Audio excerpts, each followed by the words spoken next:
Welcome back to another episode of Marketing Girly by Sky Society. Today I am chatting with Jennifer Paxton Flagg, the Senior Brand Marketing Manager at Prime Video. Welcome, Jennifer. Thank you. Happy to be here. Happy to have you on and chat about your journey. We're going to go through Jennifer's career working in health at CVS, then to CPG at Johnson& Johnson, and now in tech slash entertainment at Amazon and Prime Video. So very excited to go through your career journey. Before we jump into all of that, Jennifer, can you tell me a little bit about who you are and what you do? Absolutely. So, as you said, my name is Jennifer Paxton Flagg. I live in Los Angeles with my husband, Ian. I've been out here about 7.5, 8 years. I came out for some internships in undergrad and also in grad school. And then after grad school, I said I would definitely take the leap, and I've been here ever since. So it's definitely where I consider home now. My current role is, as you mentioned, the Senior Brand Marketing Manager of Prime Video. And my role is to build brand love for Prime Video in the US. I want to position Prime Video as the leading entertainment destination.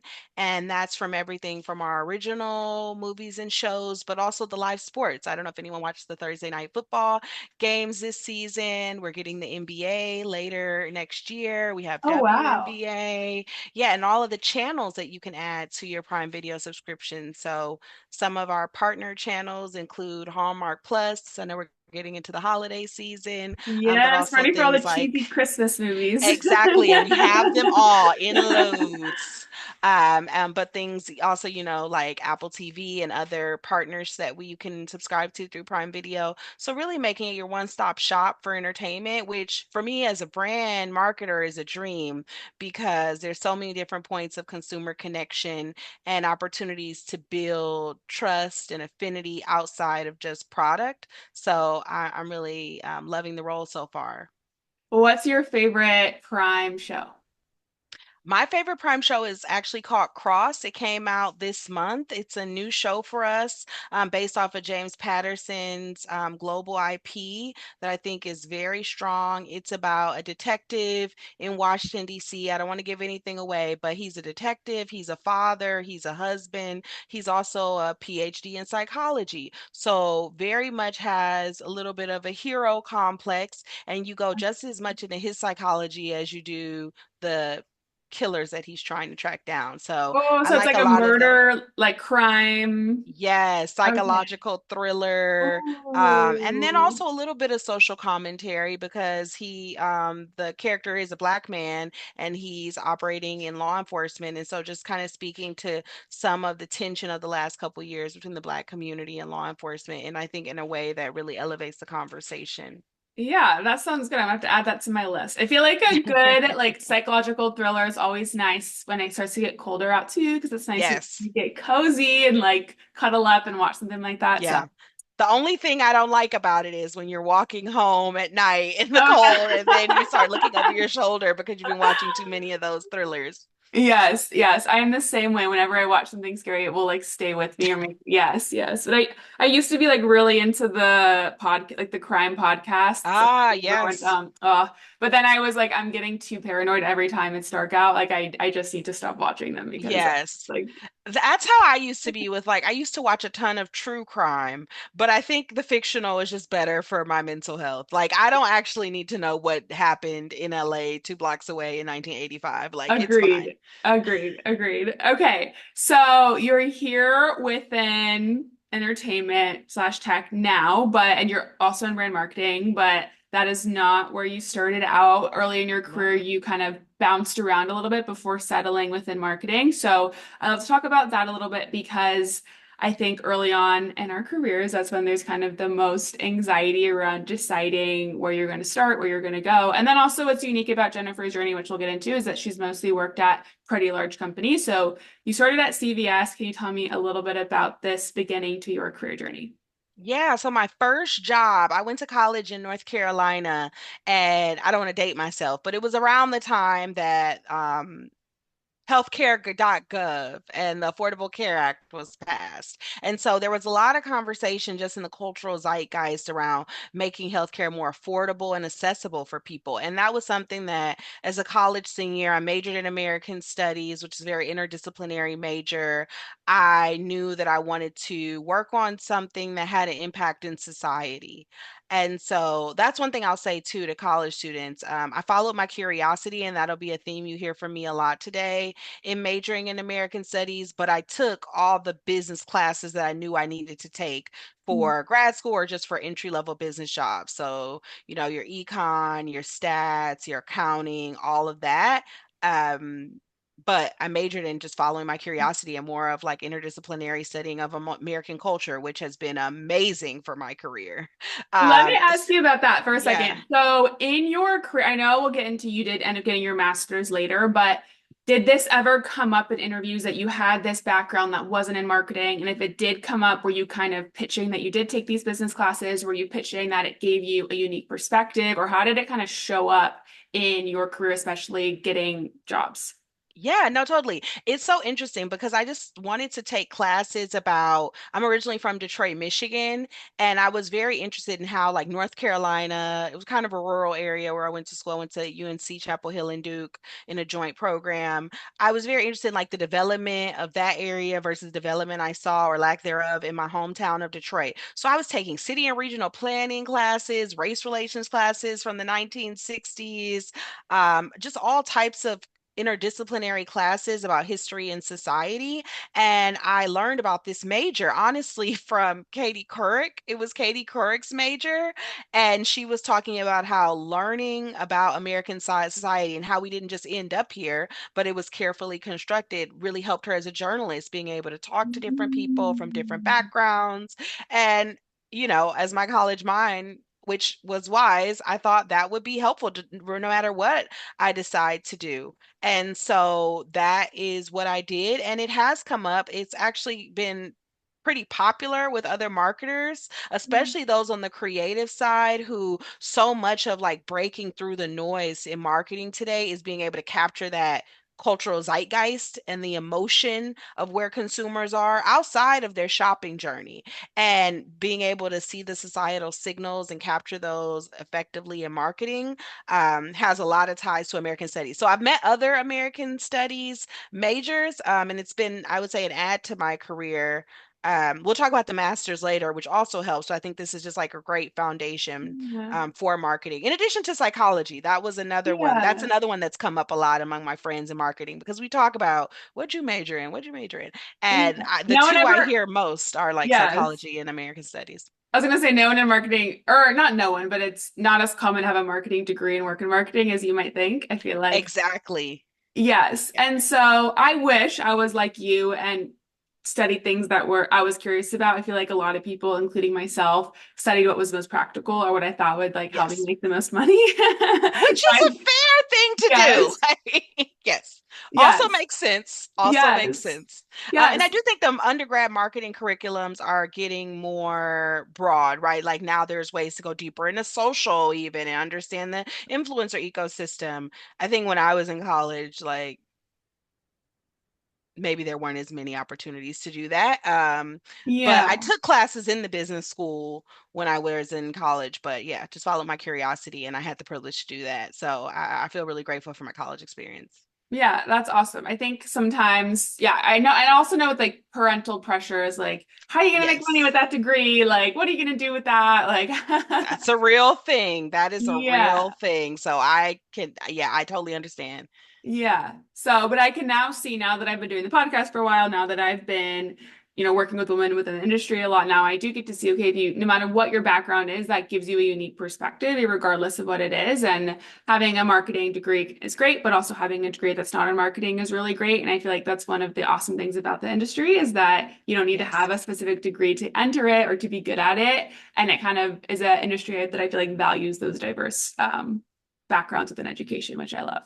yes, Can you tell me, like, because you touched on this a little bit more about the role of culture within marketing? How do you feel like, because I know you kind of mentioned that this degree really helped you within that in your career, but have there been I don't know, any examples you could share or how you kind of approach those two the relationship between culture and marketing? Yeah, definitely. So, one second. I'm trying to remember what it is I always say. It's culture. Hold on one second. I have it here. Ah, I always say marketing is that intersection between culture, media, and human behavior. So we are trying to get someone to move, to take an action, to buy something, to consider buying something, to be aware of some product in their world. Um, that's my smoke alarm. Can you pause the recording really quick? One sec. You're all good. You can go. Or you want me to re-ask the question? Yes. Okay, I'll re-ask the question. Okay. Um, okay. Can you tell me a little bit about how you perceive the relationship between culture and marketing, and maybe how that gives you a different perspective on how you approach marketing campaigns? Absolutely, Natalie. I would say that I always think about marketing as that intersection between culture, media, and human behavior. We're trying to get a consumer to consider a product or become aware of a product or and ultimately purchase a product, but they aren't doing that consideration, and that path to purchase is not in a vacuum, isolated from all the other media that they consume and the culture that they live within and that they aspire to ultimately be a part of. And so we've seen through data from a number of different sources that emotionally driven marketing that is aligned to the beliefs of how consumers see themselves is actually more effective than just speaking about all the widgets and gadgets that you have as a part of your product. And so I think that deeper understanding of human behavior and larger pop culture just gives me the ability to connect with consumers in a deeper way and actually help them hear and receive my product messages in a deeper way as well. Do you have an example of maybe either, maybe not a campaign from your career, it can be something that you've seen recently, or either something that you have worked on yourself where you have used that to create something successful or impactful? Absolutely. I would say one big example of that was in 2020 when we noticed a lot of change in the industry, really pushing for more inclusion, looking for more diverse representation in the skincare industry. I was leading Neutrogena at the time. And as a brand, we saw that there weren't a lot of solutions that were tailored to skin of color. And we knew as the number one brand in the industry in mass, we had a responsibility to keep raising the bar. So we did something a little bit unorthodox because we saw that the consumer was also demanding these solutions. We actually put out a call for innovation for innovators, scientists, founders, creators who had an idea for a skincare product targeted to skin of color. Skin and scalp, I should say, because we had a really great submission around alopecia and hair loss. Um, to submit, and we would give the winning company $50,000 of non-dilutive equity funding, as well as Oh, access wow. to our research and legal teams. Because we saw with a lot of these small businesses, they were getting caught up in like, how do I set up a clinical and some of the legal things that they had to do to set up their company. So I'm really happy to say that we were able to support the brand Edam, which is on shelf now as Sephora and was ranked by Oh Fast my Company as one gosh. of the most successful companies to watch. So I was really proud of that work that we did. And that was us demonstrating our value and our commitment to diverse consumers. So then when we came out with a sunscreen that was invisible on all skin tones, didn't leave a white cast, it didn't seem like we were pandering to a community, but more so serving their needs, which we also demonstrated a deep commitment to already. So starting to build trust in that area by like kind of starting with Exactly. something more altruistic, empowering. And that's crazy that that they were the winner and that they've gone on to be so successful. That must feel like even better that you kind of kickstarted their success or Yeah, amplified or fast tracked their success. absolutely. That's got to feel amazing. Definitely. Oh my gosh. Okay, so we're getting ahead of ourselves before we get into your role at Johnson and Johnson. So you're at CVS. You don't start in marketing though. So can you talk to me kind of about how you figured out that marketing is where you wanted to be? Yeah, absolutely. So I would say we always have, and I was like this. So let me say, I only am saying this because this was me to a T, that I knew exactly what I wanted to do to a certain extent. but I always remained curious. And I had a professor in college tell me, don't plan more than 2 years out. Anything more than 2 years out, you're too rigid and you can't allow any room for magic. And Mm. so I try to always hold on to that to a certain extent. But I found a 2 year leadership development program. I thought a LDP would be great. It was a mix of 3 8-month rotations. So I thought that would give me big, broad exposure in business.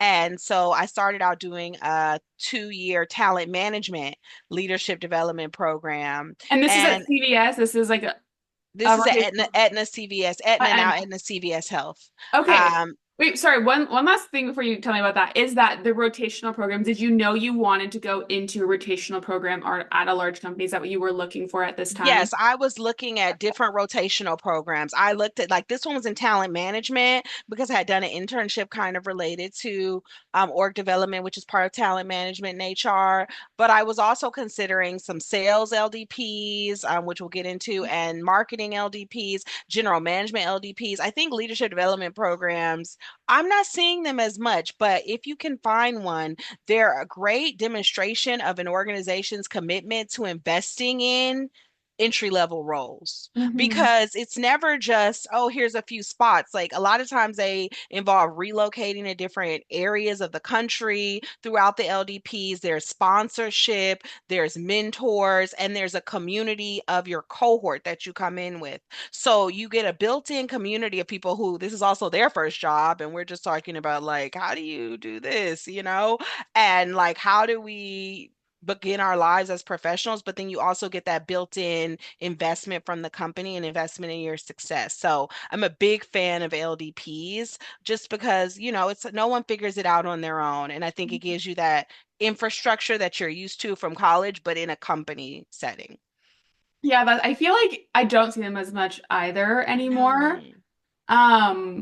But I can imagine how incredible that would be as a learning opportunity, especially just for figuring out what you like and what you don't like, because part of those things is just having you try a bunch of different areas. So tell me more. Exactly. Where did this take you? Yeah, so the first rotation of the talent management LDP was around organizational development, and I was working with very senior leaders about how they should build out their organizations to meet their business goals. Very quickly realized I didn't understand the business, so that's a red flag. So after a really successful first rotation, I actually asked to move to another LDP. This company, Aetna CVS Health, had like a ton of LDPs. So they had one that was over 100 years old or had over 100 classes called the EE Group School. And that was where a lot of the sales and product and general manager leaders of the company at Aetna had come from, where you learn every single health insurance product from top to bottom. You learn about the challenges in the industry, the competitors, the pricing dynamics, et cetera. And you go very deep into the customer. And so I was like, okay, sales is where I want to be. So I did that for a couple of years. And through selling, I got exposure to obviously sales, but also marketing and business development, because that's part of that entire commercial focus. And after a few years of that, I decided that I actually wanted to be a little bit more upstream. I enjoyed the sales environment, but I wanted to be a part of brand perception and building affinity for long-term health and deciding what products we actually launch that are meeting consumer needs. I've always loved people, and as I mentioned my major before, I wanted to go deeper into why people buy what they buy and not just in the business of selling to them. Yeah. And so that got me really interested in marketing. And I decided that I wanted to go back to school. So I actually did a program called Management Leadership for Tomorrow. They work to help get more underrepresented minorities into business school. So I think I applied to that program a couple of years before I actually went to business school. And it was really great exposure. Again, cohort community. You go into this MBA prep program and it's virtual, people from all over the country who are interested in getting their MBA. And you have coaching with a MBA career coach, who talks to you about, okay, what have you done to date and what is your short-term goal and what school and what skills will get you to that short-term goal. We did visits together to different schools, like sharing hotel rooms and the cost of those things, but also got really, I would say, door were opening access to admissions directors to hear what they were looking for in the enrollees of their program. So highly recommend MLT. And also there's a similar one that a lot of my friends have done called Forte, and their goal is to increase the number of women getting their MBAs as well. And it's a very similar curriculum and program. So I did MLT, ultimately ended up going to the University of Michigan Ross School of Business, which is really globally renowned for marketing. And I spent 2 years there. I decided to focus in on marketing within healthcare, but I wanted to be a little bit more closer to the consumer than I was before. So I focused on consumer healthcare marketing at Johnson and Johnson, which is what led me to leading Neutrogena out here in LA. That is incredible. I had no idea those types of programs existed. I didn't even know that was an option. That's Yeah, so interesting absolutely. to And hear. one other small plug, I actually was able to get a fellowship as well, and these exist for a number of different groups. And the one I got was the Consortium for Graduate Study in Management, and that was a full tuition fellowship. So I just want to mention that because I know sometimes when we're considering going back to school or going back to school full time, when I told my parents I wanted to quit my amazing job to go to school again, it wasn't received well. It wasn't necessarily received well. I mean, my mom says that she has changed her mind since, but it wasn't exactly, oh, you're doing great, sweetie. That it wasn't that. So I would say don't count yourself out. There's opportunities. And in the grand scheme of a 40-year career, that's what we're looking at right now with our lifespan, 2 years to invest in yourself after you've had a couple years in the workplace and you know what you like, you know what you don't like, but giving yourself 2 years to invest in you will pay dividends for the next leg of your career. So I like to always give that push to women. Yeah, I think that's a really good way of looking at it because it can seem like a lot, especially when you're just starting your career of like, because it's, Yes. 2 years of not getting paid, or if maybe finding Yes. financing is hard, that's just a lot to take on, but you're so right, it's thinking long term. And so if that's the right choice for you, being like, okay, well, yes, it's a lot right now, but it's going to help me for the next, 35 Yes, years and of my this is career. super niche, but I hope it can help someone. The average, I would say, work experience for most of the top business schools now is about 5 to 7 years, so about 6 years. I went after 3 because of an article I read online about what women were regretting later on in their careers. And Mm. it was about family building later on. And so I thought maybe I'll do the MBA a little earlier than average so that I can still have enough time for family building if that's something that I do decide to pursue. So Yeah. also don't be intimidated by what you see of like average work experience. Of course, you want a competitive application from your undergraduate GPA to your GMAT or GRE, your work experience, recommenders, etc. But length of work experience is just one factor. And these admissions directors definitely look at the quality as well as the quantity. Yeah. Also, like, I love that you shared that having a feeling one day was also something that you were also considering and was a factor in a decision that you made for your career. I feel like Hmm. you don't talk about that so much on the podcast always, but that the way you perceive certain decisions can also be influenced by other things you want within your life. And so Yes, for you taking getting your master's 2 years or MBA 2 years earlier meant that you would have potentially more options or more time later on if you chose. So I think yeah, thank you for sharing. I'm just showing like there are multiple things that kind of go into those decisions that we make for ourselves. for sure. So you went over to Johnson Johnson, which is also like a huge win to get a huge company like that out of that program. So tell me how you landed this role. Yeah, I landed it through my school has like a legacy of really producing top marketers. So just interviewed for it, got the internship, and my internship was actually on Neutrogena Naturals. Mm. And at the time, Neutrogena had a segment of the brand that was focused on natural because natural was pretty niche in I guess it was 2016. Wait, so And well, I don't remember. I love Neutrogena. I use Neutrogena all the time. yeah, What was it like clean ingredients? What was yes, naturals? clean ingredients. It's everything that's table stakes today, Oh, if I'm being honest. So oh. clean ingredients, really like so ahead of the curve in terms of transparent sourcing, sustainable packaging, just really amazing value proposition. And they're like, tell us how to grow Neutrogena Naturals. And it's funny, my proposition at like the end, at the end of internships, you do a whole proposal was put everything you're doing in naturals into everything because this consumer is not niche. This will be mainstream relatively soon, and we can actually lead if we transform our whole brand into this proposition by meeting the tastes and needs of the next generation of consumers. And That's wait, so if you look, you pitched that to that was like your that's incredible. And yeah, that's they're what it like, gets, tell us you how to know? grow it, and I'm like, kill it. Kill it. Bold. Yeah, I'm shocked I got the job. No, it was a well thought out strategy, but and that has happened, right? We've seen this transformation in the skincare industry with the focus on transparency and clean ingredients. So, I was right. Phew.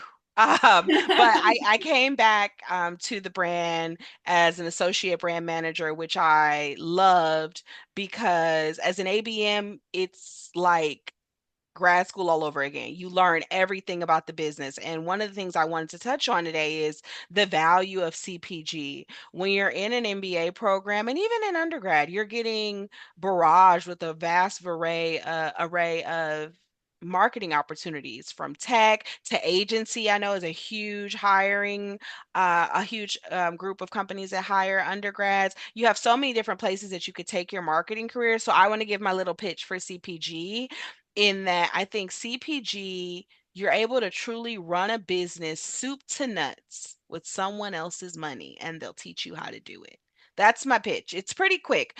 So, as an ABM, I'm noticing a theme. I like rigor and structure. I can If see, I anyone can can tell, see. yeah. So I started out with that what they call a HOBA rotation, which is health of business and analytics, where you look at like weekly performance and why did CeraVe sell more this week versus us? Why did Aveeno go down? Why did Neutrogena go up? And understand all the drivers of performance, understand the retail dynamics, all of that, but also understanding the media performance, just learning why do we ship this much, looking at supply chain inefficiencies, et cetera. All of like the health of business and analytics, and AKA the non-fun marketing stuff is what I call it. But you really learn how to think like a business person, which will serve you well. So push through that. Then I got into what was my favorite rotation, which is around media and communications. So, doing a lot on the brand over the years with social media, working on our YouTube ecosystem, working on our influencer strategy,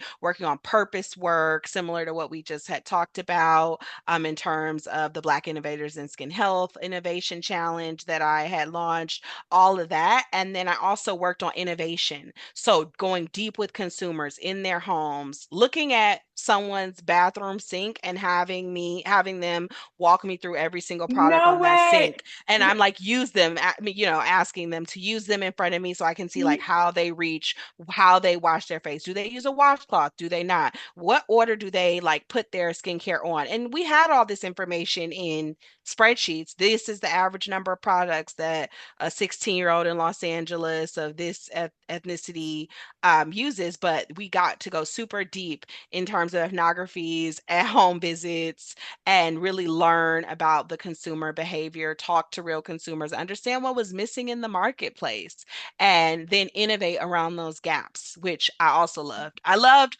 communications and innovation were my two favorite parts of my CPG journey. That is literally my dream job. Whenever I imagine, and this is not, I started a company, so I did not go down this path, but Yeah. I always thought of, I remembered this story of like Febreze and how they, like when they launched Febreze, they could not figure out how to sell it. And they started like, Mm, like going into the homes and like watching moms clean and seeing yes. they use Febreze and how they realized that they're not actually using it to remove odors. They're using it as like a finisher for after they clean each apartment. And I always loved Ah, that story. And I always loved how like they never would have figured that out unless they actually like spent time and followed mhm. their target consumer and just observed. And so I've always thought that would be so cool. So I can't believe you actually got to do that. That is It was amazing. And incredible. even online, I think like, that's like a very traditional CPG example that I mentioned. But then we also did a ton of social listening and mining for insights across reviews from retailer sites. Do you know all the insights you can get if you mine 2,000 reviews off of Amazon for a single product? You'll start to see trends. And Um, even if you do that across retailers. So I think that just depth of training and tools that you get in a tier one CPG was excellent training for me for the rest of my career. that is, I can see that now, especially like you said, just being so close with the numbers and really understanding the drivers of, like you said, like why certain brands are performing, why they're not. Because I feel like maybe that's not typically or generally a part of most marketing roles. I feel like, Mhm. but I also wonder, do you think that's unique to CPG or do you think that's unique to your role within CPG? I think it's unique to CPG. So if you look at the Unilevers, P&Gs, General Mills, you'll have those same type of roles. I remember calling some of my friends at P&G and Mills and us talking about a share report is one of the deliverables that an ABM will typically do in that health of business and Mhm. analytics role. And it goes all the way up to the leads and you are communicating if the brand is up or down in share and why. And that's just such a great exercise in learning how to evaluate a business, drivers of performance, and communicate succinctly. So in CPG, it's very common, especially the more general management focused CPGs, which the listeners can find out more about online, and that rigor, and it's global as well. I have friends that have worked in some of these same CPGs in India as well as the UK that are now here. So I think it gives you a great toolbox. Mhm. What advice would you give to somebody who is trying to start their career at one of these tier one CPGs? Any advice for either like their job apps or standing out or anything you can recommend? Yeah, I would say three things. So, one, focus on the transferable skills that you have. So, the main things that we would look for were analytical ability, and this is not in any specific order analytical ability, strategic thinking, and creativity. And I think we give a lot of airtime in our interviews, and I've seen this with candidates, to the creativity. Which is awesome. But all of these companies have creative agencies that we compensate very well. So you do need to be creative, but also strategic and also analytical. So look across your experience at what transferable stories you can highlight that showcase all three of those capabilities. And then the second thing that I would say is it's tough. I'm not going to, sell any dreams. I'm pretty much a straight shooter. It's tough. There's only a couple of roles per school, per company. But if you do the proper preparation and really have resilience, I think you can get there. And then three, don't be afraid to reach out. I get a lot of requests for coffee chats on LinkedIn, and for the most part, if they're thoughtfully written, I accept. And I actually hold a block of time on my calendar on Fridays. This podcast we're recording it's during it, and it's actually just for students from Oh, the that's schools I awesome. went to or other schools actually. And I'm all happy to just chat and share more about my experience, give tips, learn more. And I've met a couple of my mentees actually through that. So don't be afraid to reach out, put yourself out there. People love to talk about themselves in their career. I mean, here I am. But they also love to give back because we all had someone who helped us along the way as well. Yeah, I love that. What do you think? So I'm hearing this advice that you're giving, and I also talking to you, I can tell that you are very intelligent and I can see how you were able to land a role like this. But is there anything specific that you think set you apart from, I'm sure, a lot of people that were applying to the same role that you were able to get? Do you think it was the ideas you pitched in your interviews? Do you think it was your experience? Do you think it was the Yeah. way that you carry? Like, what do you think it was I about think you? the internship is big, right? Because if you can get the internship, then I don't want to say it's yours to lose because that's not the case, but you're one step closer. And for those who are on campus, whether it's MBA or undergrad, uh, go deep into marketing, right? Like even if you're not majoring in marketing or if you're an MBA, go deep into marketing. So one thing I did that was super tangible was this program called Marketing Lab that they had at Ross, where there's these tools where all of the CPGs use them to monitor their sales data, so Nielsen, et cetera, and they're able to see on a weekly basis how them and their competitors, ended the week. And most of the time in your internship, it's a 12-week internship, you spend the first 4 weeks trying to learn how to log into Nielsen and even read the data, much less get analytics from it. But at Ross, we actually had a program in the evening for a few weeks where brand manager alums would show us how to use the different analytics tools. I think the woman, I'll never forget her. She was on Breyer's ice cream at Unilever, and she was teaching us how to, and they called it Marketing Lab, how to go into Nielsen, search by category, and pull relevant insights and how you may speak about those insights to your leaders or Mm. activate those insights in your project during your summer internship. So that helped me in two ways during my internship. One, I was able to hit the ground running during my internship, but two, I was able to have a useful skill for the other interns from all the different schools, which immediately Yeah. bought me friends and allies to help strengthen my work. So I'll say one, take advantage of on-campus opportunities like that, but two, don't look at the other interns as your competition. You're only competing with yourself. And at the end of the day, one of those other interns who she was at Northwestern for her MBA, we both got the offer. She's one of my best friends to this day. She was in my wedding. We reviewed each other's final presentation and bar raised each other's final presentations for gaps. Oh my gosh, that's Yeah. so cute. That's amazing. To have support Yeah. like that too from somebody Yes. is so awesome. All right, Jennifer. So you took a little 1 year detour before Yeah. returning back to Johnson and Johnson to go work at a startup for a little bit. Can you tell me about that experience? Yes. So I was at J&J for a total of 5 years. And in the middle of that, I did go work at a startup for a year. So the lesson in that for me was wanting to go and learn how things were done. At the time, Neutrogena, we were getting our butt kicked by a lot of small, more niche skincare brands. And I realized, and as it is now, startups was very much romanticized in the zeitgeist at the time.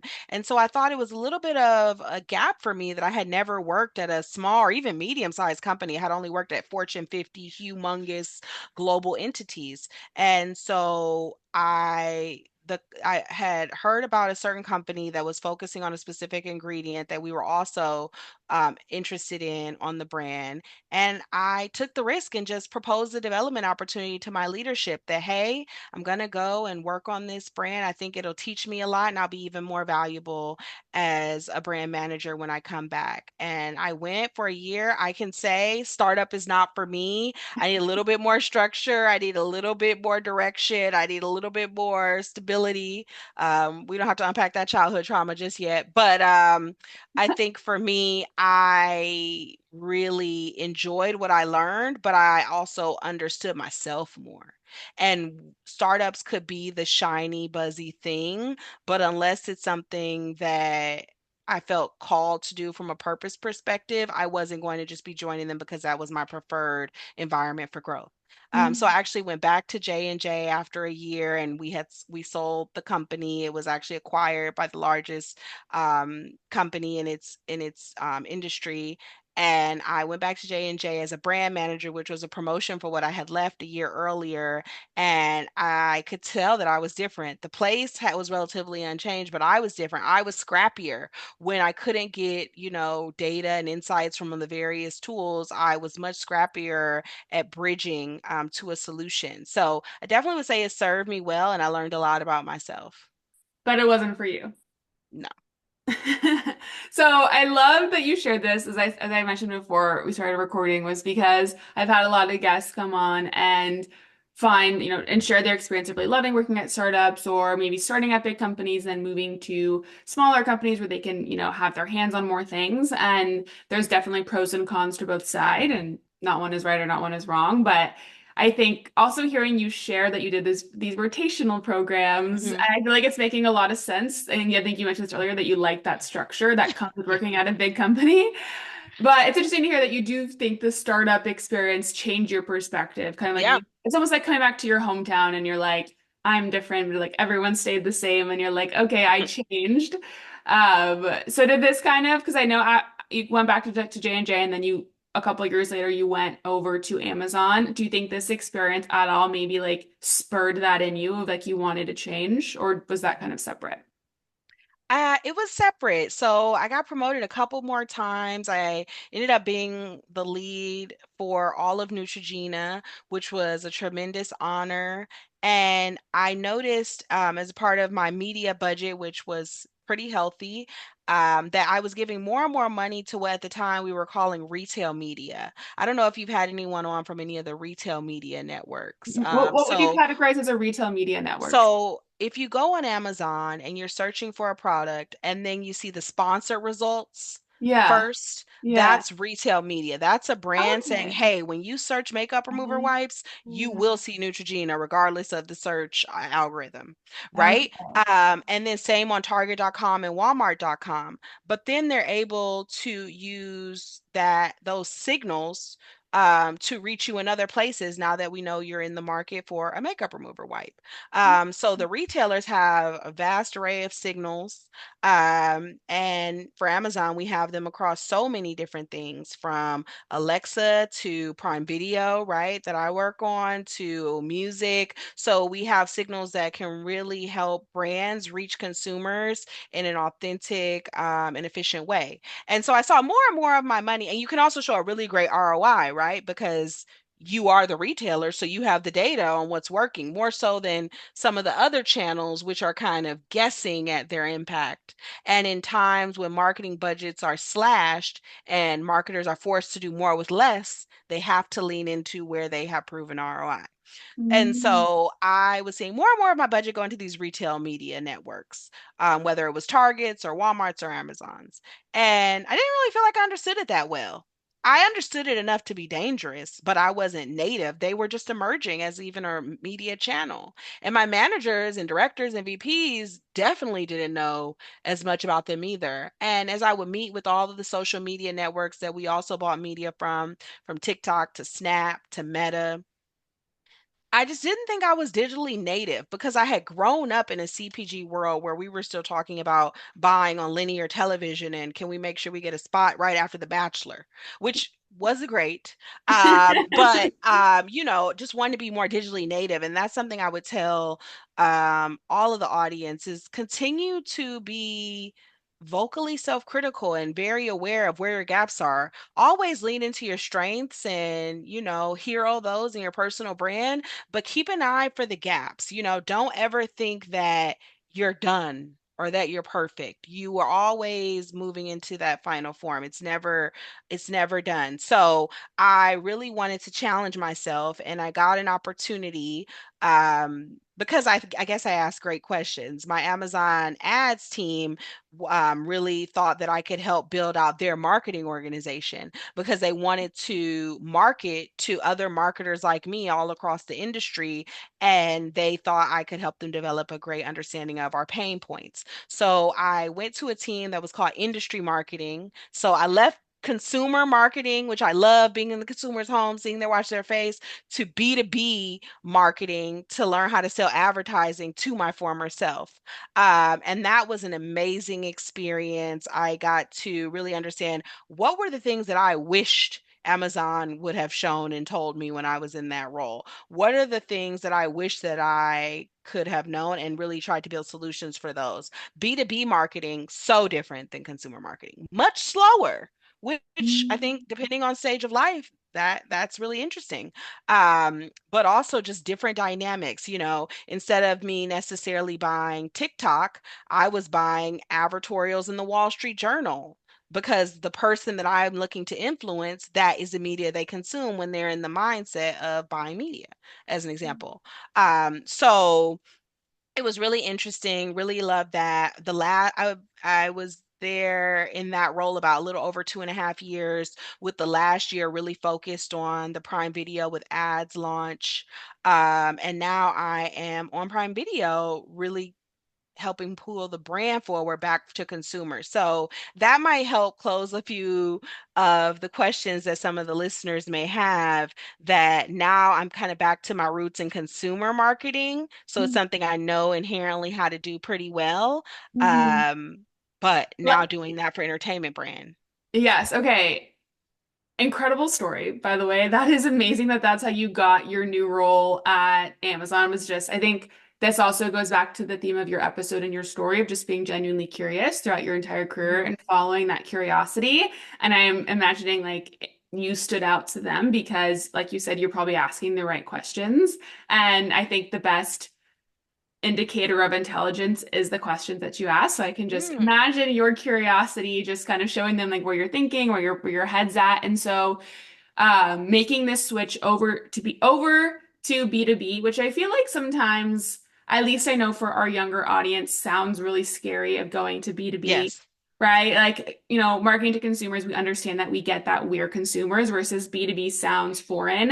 I know you mentioned there was a difference, but what I know you mentioned, and it was slower, but was it harder or kind of how was that adjustment going to B2C or B2B? Right. Yeah. I would say B2B was not harder. Um, Only because there's so much. What I found harder about it was that there's so much less data, right? Like about you and myself, there's so much data about who we are as people. There's less data about us as marketers. And when we're in our marketing Mm, mindset, what is the media that we consume? Is that only during Monday through Friday, 8 to 5, that I'm thinking about this? Or can I be influenced through an activation at Art Basel, as an example? mhm, So I think that it's hard to do that. And the sale is not just me take my water bottle to the counter and check out. The sale is so much more driven by relationships and it's a multi-stakeholder sale. So, as an example of the B2B selling that I was doing in Amazon Ads as a marketer, is I wanted to write and create amazing sales playbooks and PowerPoints for the sales team to maybe go have a presentation with a brand manager or a marketing director. But then I'm also partnering with Forbes to have us be a sponsor of, let's say, like a CMO summit so that the CMOs at those companies are aware of Amazon ads and our proposition. And then, oh, we should probably do some marketing toward the agencies that have most of the big accounts as well, so that we have the hands on keyboard folks are aware of our proposition and our value.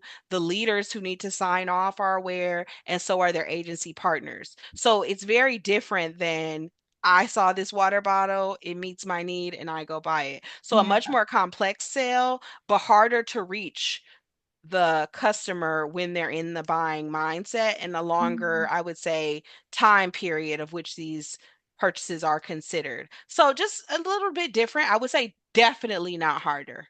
Okay. Definitely not harder.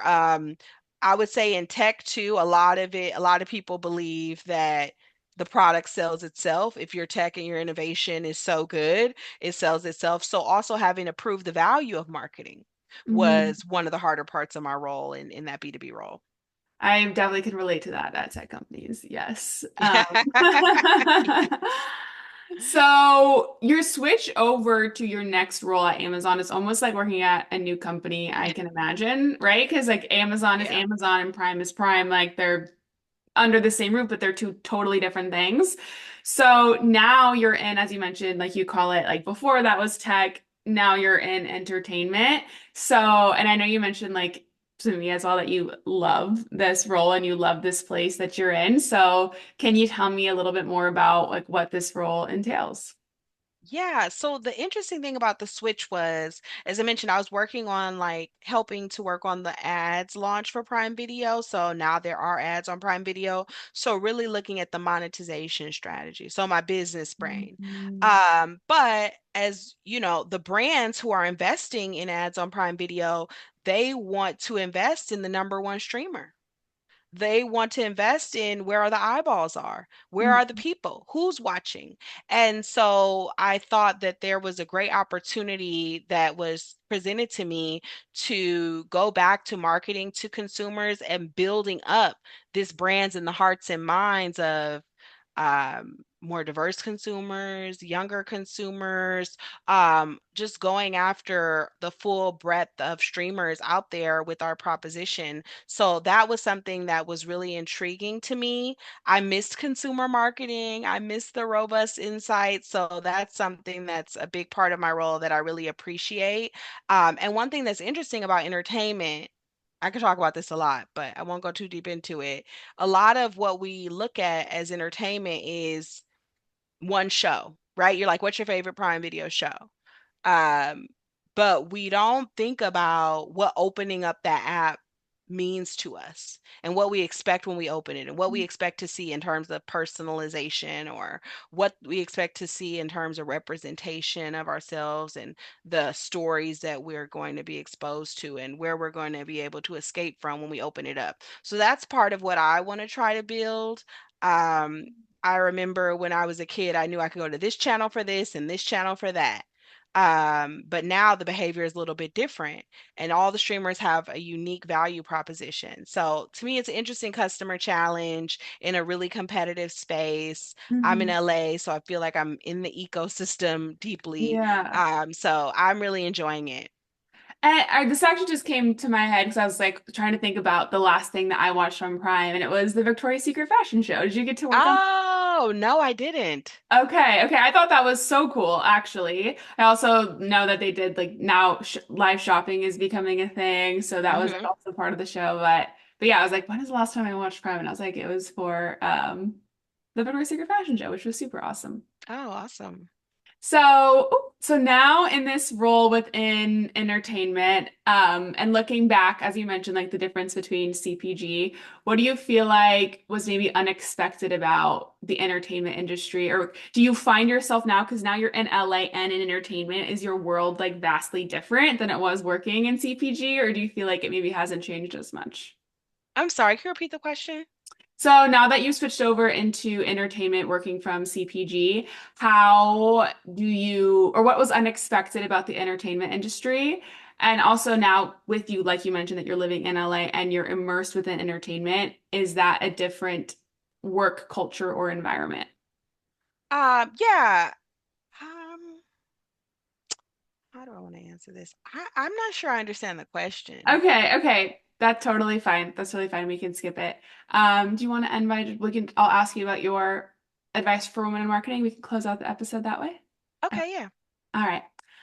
All right, Jennifer. Well, thank you for walking me through your entire career journey. It has been so inspiring. And as I mentioned earlier, just kind of hearing the notes about you and how they were kind of threads throughout the entire episode, your curiosity and all of that stuff is just so interesting to hear your journey that you've created for yourself within marketing and the incredible career you have built for yourself.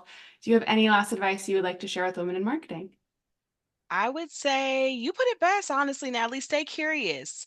Stay curious. Follow your curiosity. I'll pass along the advice that I was given about don't plan more than 2 years ahead because then you won't leave room for magic.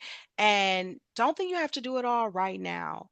One thing we didn't get to is I do try to frame my life in the learn, earn, return model, if you're familiar with that, No, that I'm the not. first 30 years of your life, and these are round numbers, but the first 30 years of your life, you should always be a lifelong learner, but that first 30 is all about learning as much as you can, being a sponge, soaking it all up.